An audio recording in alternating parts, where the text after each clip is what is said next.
धर्म के आधार पर आरक्षण यह असंवैधानिक है।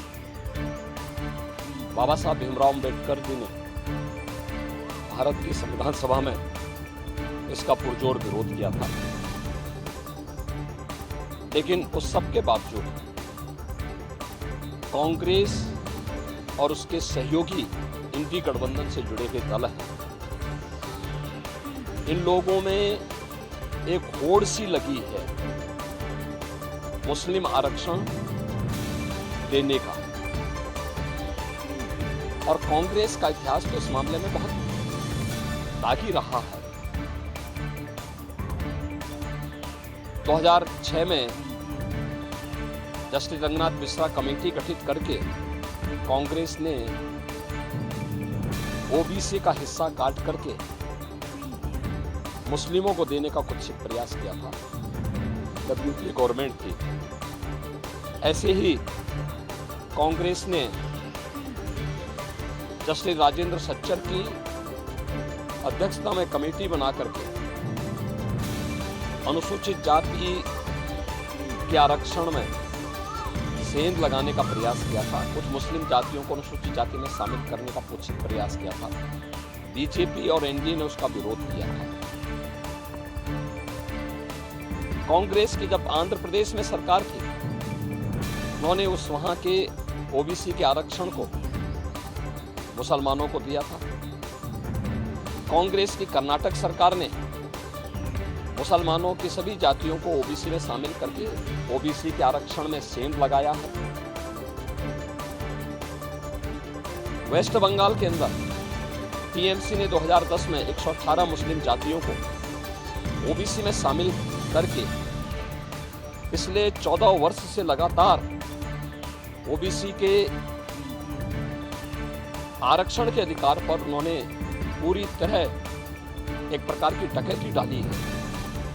हम धन्यवाद देना चाहेंगे कोलकाता हाईकोर्ट को, जिन्होंने टीएमसी के इस प्रकार के असंवैधानिक कृत्य पर जोरदार तमाचा मारा है और धार्मिक आधार पर आरक्षण असंवैधानिक है बात स्पष्ट कहते हुए उन्होंने सभी मुस्लिम जातियों को इससे बाहर किया है।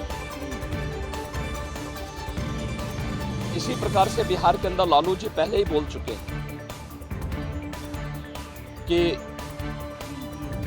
मुसलमानों को, सभी मुसलमानों को आरक्षण मिलना चाहिए। इसका मतलब आरक्षण कहां से मिलेगा? ये आरक्षण यही ओबीसी और एससी एसटी का आरक्षण में से ये बांट करके मुसलमानों को देना चाहते हैं। और समाजवादी पार्टी तो अपने जन्मजात हिंदू विरोध, अनुसूचित जाति, जनजाति और पिछड़ी जाति के विरोध का नाम ही उन्होंने बना दिया, उसका पर्याय ही बना दिया। चाहे वह राम जन्मभूमि का विरोध रहा हो, राम भक्तों पर गोली चलाने का रहा हो, या फिर 2012 और 2014 के अपने इलेक्शन मैनिफेस्टो में समाजवादी पार्टी ने मुस्लिमों को आरक्षण देने की वकालत की थी और यहां तक इन्होंने शरारत की थी कि तुष्टीकरण की हद पार करते हुए उत्तर प्रदेश के अंदर, उत्तर प्रदेश की उस समय की 20 करोड़ की आबादी की सुरक्षा के साथ खिलवाड़ करते हुए पीएससी की 54 कंपनियों को इन्होंने समाप्त किया।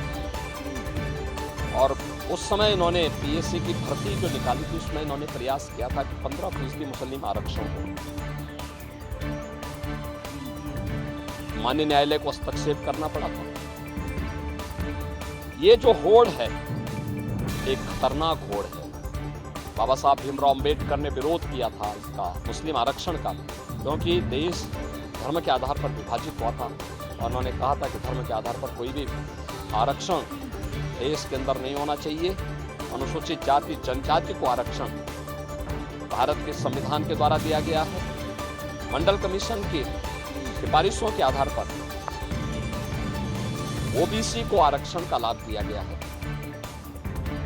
Bharatiya Janata party SC ST और ओबीसी के आरक्षण को सुरक्षित रखने के लिए किसी प्रकार के मुस्लिम आरक्षण का विरोध करती है और दूसरा, मुस्लिम आरक्षण असंवैधानिक भी है और अगर इस प्रकार की कुप्रथा को थोपने का प्रयास होगा, ये देश की अखंडता के लिए एक चुनौती है।